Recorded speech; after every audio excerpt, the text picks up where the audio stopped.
Génesis 1:3. Dice, porque Dios que mandó que de las tinieblas, que de la ignorancia, que de la falta de propósito resplandeciera la luz, es el que resplandeció en nuestros corazones para iluminación del ¿qué? Del conocimiento, de la sabiduría, de la gloria de Dios en la faz de Jesucristo.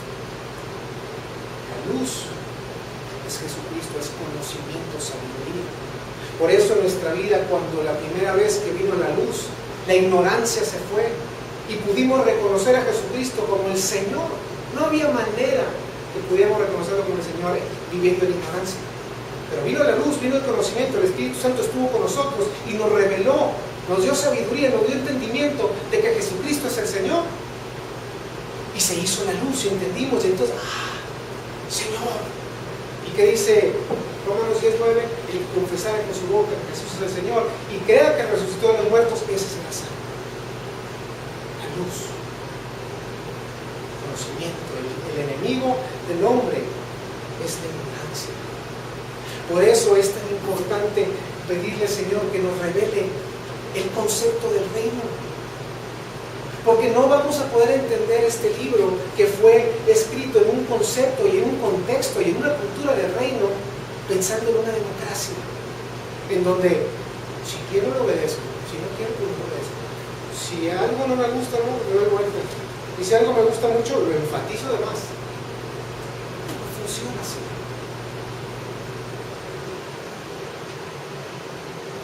Veíamos que Jesús dijo que lo más importante, la prioridad número uno del hombre que tiene que tener en esta tierra no es la supervivencia, no es el agua, no es la comida, no es el vestido, es el reino. Jesús dijo, busca primeramente el reino de Dios. O sea, ¿qué es el reino? Lo vimos y lo voy a repetir. El reino es la influencia de un rey impactando sobre un territorio con sus valores, con su pensamiento, con su voluntad, con la manera que él piensa, que él habla, que él ve, impactando eso a sus ciudadanos. ¿Para qué? Para crear una cultura, para crear una manera de vivir que no sea obligatoria. Uno come tacos y no batalla. No es una cultura. Si yo tengo dos platillos, uno mexicano, que es mi cultura, y uno asiático, pues preferiblemente como el mío. Uno se viste como su cultura, uno habla como su cultura. Ya no te forzas a hacerlo, es algo natural. Eso es lo que Dios quiere hacer en nosotros, y eso es el reino, que nosotros podamos crear, que Él pueda crear en nosotros esa cultura. Y la justicia es esa relación, ese alineamiento que tenemos que tener con Él para tener acceso a los niveles de autoridad y de gobierno de Él.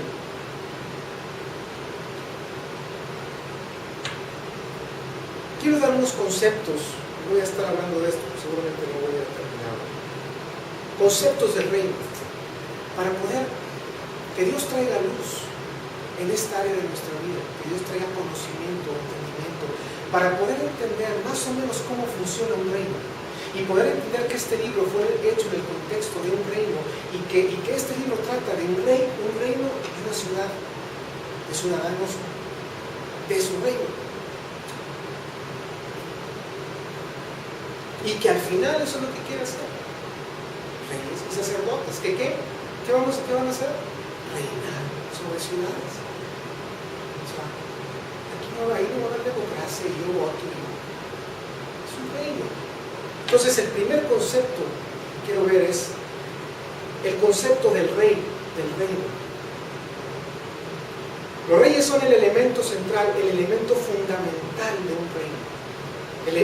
El rey es la esencia de un reino, corporiza todo el reino. El rey es la fuente principal de autoridad en un reino. O sea, si no hay rey, pues obviamente no hay rey. Puede haber gente y puede haber leyes, pero si no hay rey, no hay rey. Entonces, cuando hablamos de rey y hablamos de reino, es lo mismo, porque un rey tiene su reino y el reino pertenece al rey. Cuando un presidente va a Japón o a Estados Unidos, realmente él es México, está representando a México. Entonces, así es.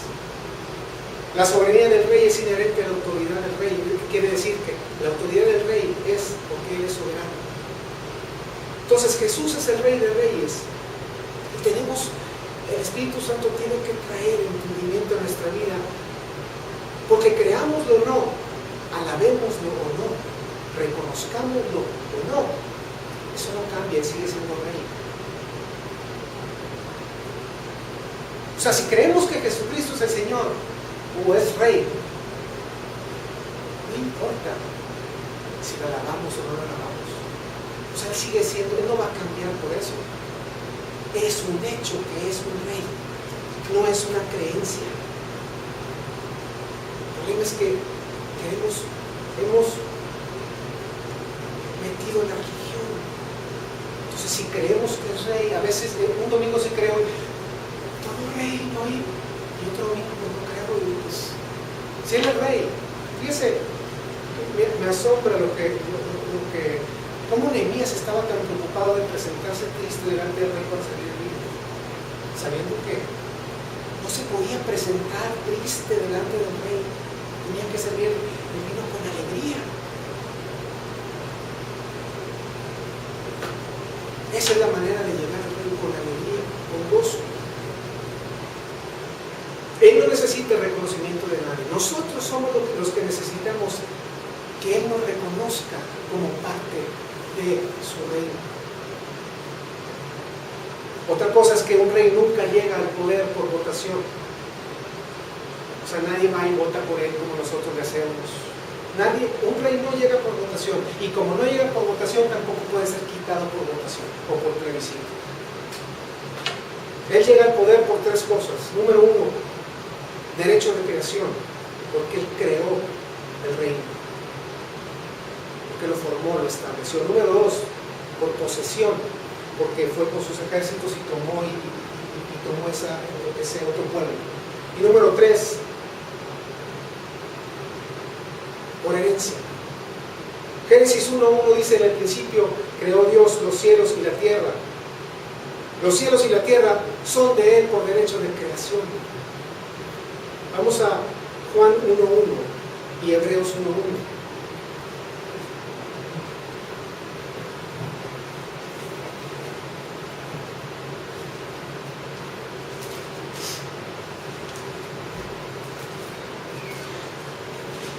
Podamos entender que Él es el Señor, el Rey. Y no vamos a batallar en venir y alabar al Rey y en darle nuestra vida al Rey.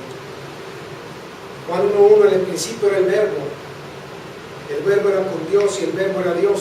Este era en el principio con Dios. Todas las cosas por Él fueron hechas, y sin Él nada de lo que ha sido hecho fue hecho.